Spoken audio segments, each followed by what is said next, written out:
The observation dome fell silent. 23 species representing the most advanced civilizations in the Galactic Council stood frozen in collective horror. Through the reinforced transparisteel, they watched something that defied every survival instinct encoded in their evolutionary histories. A human was petting a Virillian Night Stalker, High Consul. Thervak's 3 hearts hammered in a rhythmic panic.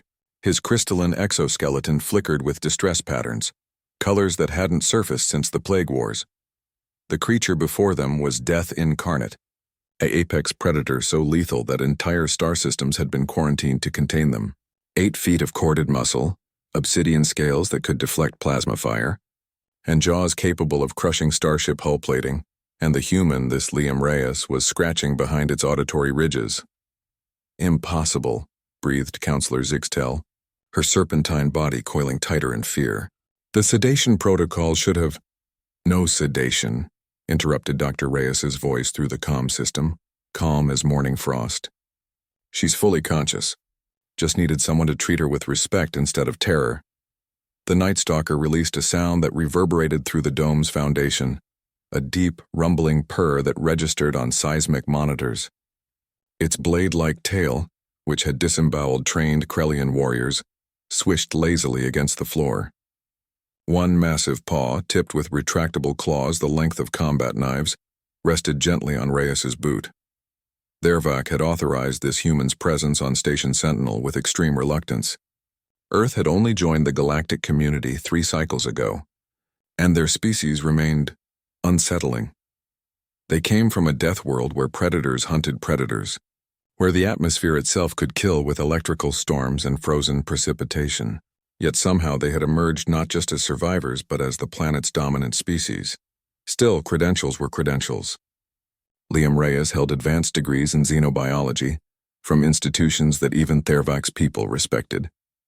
When the containment facility holding captured, Night Stalkers began experiencing catastrophic failures, the creatures tearing through quantum barriers in their distress. The human had volunteered. High Consul, Reyes's voice crackled again. I'm reading elevated stress hormones in your biosignature. Might want to do some breathing exercises.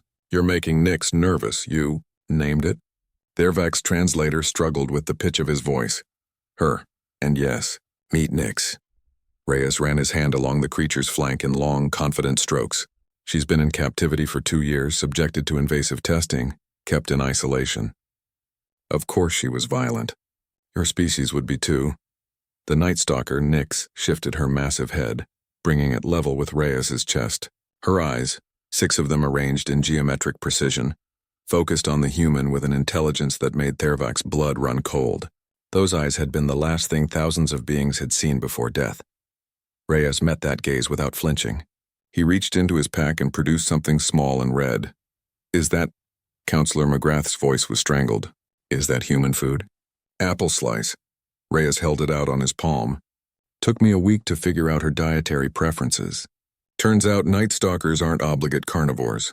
They're opportunistic omnivores with a preference for fruits high in certain amino acids. Nix's tongue, barbed and designed for stripping flesh from bone, extended with surprising delicacy. She took the apple slice carefully, almost tenderly, from Reyes's hand.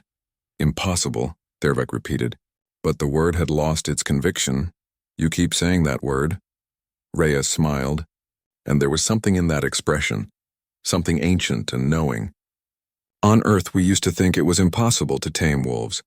Now we have dogs that sleep in our beds and protect our children. We thought great white sharks were mindless killers. Then we learned they could recognize individual humans, even show curiosity and playfulness.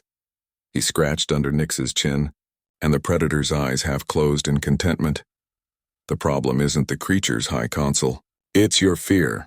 You see something dangerous and your first instinct is containment, control, elimination. Humans learned a long time ago that the most dangerous animals can become the most loyal companions if you approach them with understanding instead of terror. Thervak watched as Reyes leaned against the Night Stalker's side, completely relaxed. The creature wrapped her tail loosely around him, a gesture that would have been interpreted as a prelude to killing strike. But there was no tension in those muscles, no gathering of energy for attack. How? The word escaped Thervak before he could stop it. How does your species do this? Reyes looked up at the observation dome directly at Thervak and his smile widened. Because we evolved alongside monsters, High Consul. Every apex predator you can imagine, some extinct now because we outcompeted them. We learned to read body language, to communicate across species barriers, to find common ground with creatures that could kill us. It's survival trait that became something more. He pressed his forehead briefly against Nyx's scaled neck. Empathy. Even for the things that scare us. Especially for them. The observation dome remained silent, but it was a different silence now.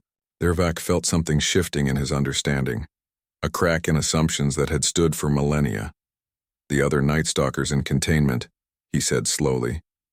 Could you... Already working on protocols, Reyes interrupted gently. Enrichment activities, social groupings, proper nutrition. Give me 6 months and I'll have them calm enough for relocation to a proper sanctuary world. Nyx made another sound, softer this time, almost questioning. Reyes responded by producing another apple slice.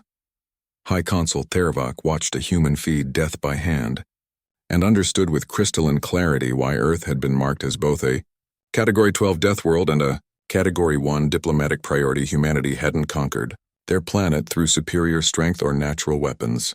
They had done it through an ability that seemed almost supernatural to species who had evolved in safer environments. The ability to turn monsters into friends.